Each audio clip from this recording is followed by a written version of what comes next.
Hoje eu vou ler para vocês outro conto que eu acho formidável, eu adoro, sempre fico emocionada quando leio. É um conto autobiográfico, certamente. Quem leu coisas sobre a Clarice Lispector, sobre sua vida, vai perceber também que é um conto muito autobiográfico. E assim, eu acho que é um conto, apesar de parecer frágil, ele é um conto muito potente. Se você quer saber porque eu gosto tanto desse conto, fica aí para ouvir.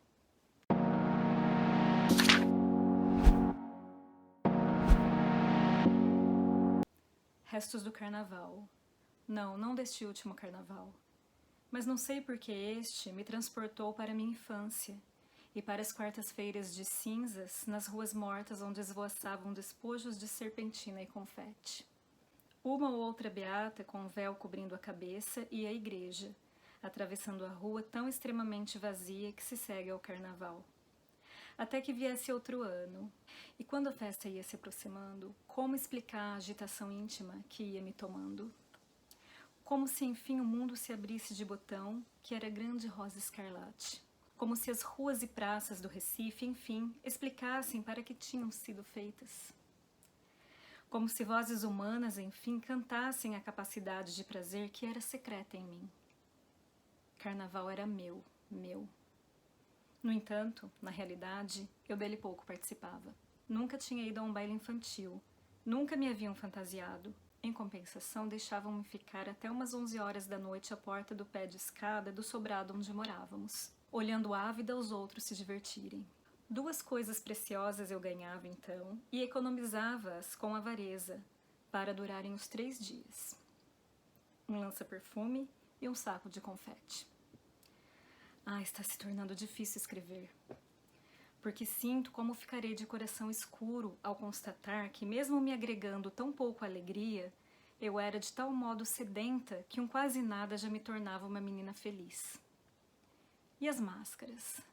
Eu tinha medo, mas era um medo vital e necessário, porque vinha ao encontro da minha mais profunda suspeita de que rosto humano também fosse uma espécie de máscara. À porta do meu pé de escada, se um mascarado falava comigo, eu de súbito entrava no contato indispensável com o meu mundo interior, que não era feito só de duendes e príncipes encantados, mas de pessoas com o seu mistério. Até meu susto com os mascarados, pois, era essencial para mim. Não me fantasiavam.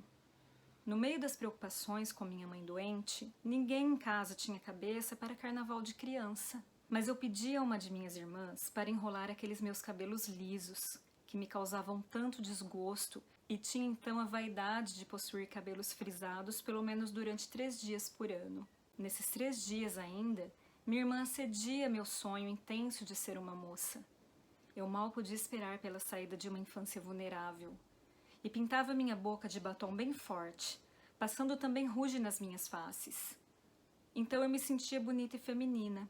Eu escapava da meninice. Mas houve um carnaval diferente dos outros. Tão milagroso que eu não conseguia acreditar que tanto me fosse dado.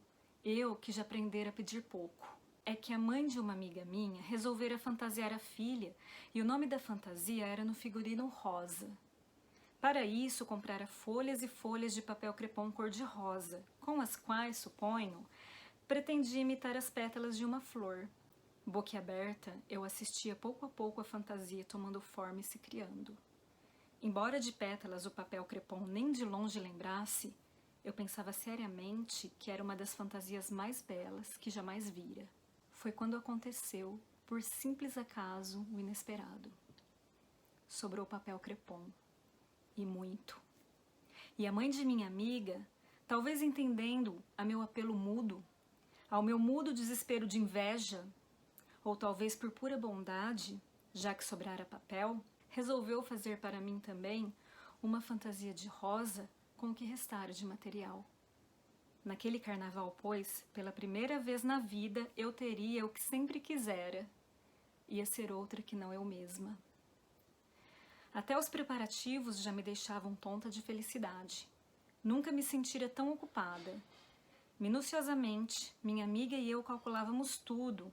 Embaixo da fantasia usaríamos combinação, pois se chovesse e a fantasia se derretesse, pelo menos estaríamos de algum modo vestidas. A ideia de uma chuva que de repente nos deixasse, nos nossos pudores femininos de 8 anos, de combinação na rua.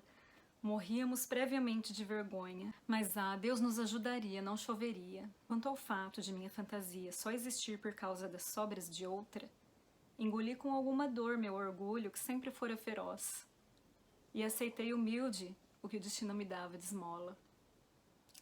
Mas por que exatamente aquele carnaval, o único de fantasia, teve que ser tão melancólico? De manhã cedo, no domingo, eu já estava de cabelos enrolados para que até de tarde o frisado pegasse bem. Mas os minutos não passavam, de tanta ansiedade.